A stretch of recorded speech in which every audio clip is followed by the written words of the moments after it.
ഇന്നത്തെ നമ്മുടെ സ്പെഷ്യൽ എന്ന് പറഞ്ഞു കഴിഞ്ഞാൽ എഗ് ആംബീസാണ്. അത് നല്ല നാടൻ തട്ടുകട സ്റ്റൈല്. ഇതൊന്ന് ടേസ്റ്റ് ചെയ്യാത്തവരൊന്ന് എന്തായാലും ഉണ്ടാക്കിയൊന്ന് നോക്കാം. കാരണം ഈ ബാറുകളിലും ഈ തട്ടുകടകളിലൊക്കെ കിട്ടണ നമ്മുടെ എഗ് ആൻഡ് പീസ് എന്ന് പറയണത് അടിപൊളിയായിട്ട് നമുക്ക് വീട്ടിൽ തന്നെ ഉണ്ടാക്കാം.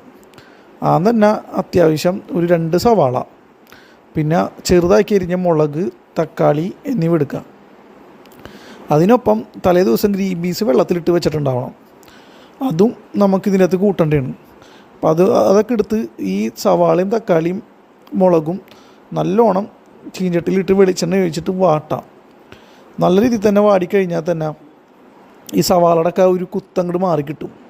അപ്പോൾ 2 ടീസ്പൂൺ വെളിച്ചെണ്ണ ഒഴിച്ച് ഈ നമ്മൾ അരിഞ്ഞ് വെച്ചേക്കണ ഈ ചെറുതാക്കി അരിഞ്ഞ് വെച്ചേക്കണ എല്ലാ സാധനം കൂടെ കൂട്ടി ഇടാം. നല്ല രീതിയിൽ തന്നെ ഇളക്കി ആ സവാളയുടെ കുത്ത് മാറി കിട്ടാൻ വേണ്ടി ശ്രമിക്കുക. പിന്നെ അത് കഴിഞ്ഞിട്ട് നമുക്ക് കുറച്ച് ഉപ്പിട്ട് കഴിഞ്ഞാൽ സവാളയും തക്കാളിയൊക്കെ ഒന്ന് വേഗം വാടും. അതിൻ്റെ കൂടെ പിന്നെ കുറച്ച് മഞ്ഞൾപ്പൊടി ഇടുക. പിന്നെ ഓരോരോ മസാലകളായിട്ട് നമുക്ക് ചേർക്കാം. അതെല്ലാവരും നോക്കി ചേർക്കണം. ഓരോരുത്തർക്ക് ഇഷ്ടമുള്ള അത്രയും മസാല ചേർക്കുക. ഞാൻ ഓരോ സ്പൂണാണ് ചേർക്കുന്നത്. പിന്നെ ചിക്കൻ മസാല കുറച്ച് ഇടുക. അപ്പോൾ എന്നാലേ അതിൻ്റെ ഒരു ടേസ്റ്റ് കിട്ടുള്ളൂ. ഈ ഗ്രേവിക്ക് നല്ല ടേസ്റ്റ് കിട്ടണമെങ്കിൽ ഒരിത്തിരി ചിക്കൻ മസാല ഫ്ലേവറും കൂടെ ചേർക്കാം.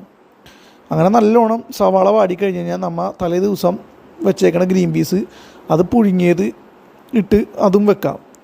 അത് നല്ലോണം അങ്ങോട്ട് വാട്ടി കഴിഞ്ഞിട്ട് ഗ്രീൻ പീസ് അനുസരിച്ച് മുട്ട ഒരു 5 മുട്ട അങ്ങോട്ട് എടുത്ത് നന്നായി ഒന്ന് നല്ല ഹൈ ഫ്ലോയിൽ വെച്ചിട്ട് തീയൊന്ന് ഇളക്കി കൊടുക്കാം. ഇളക്കുമ്പോൾ മുട്ടയൊക്കെ മുരിഞ്ഞ് വന്ന് ഗ്രീൻ പീസിൻ്റെ ഒപ്പം ഒന്ന് ചേരും.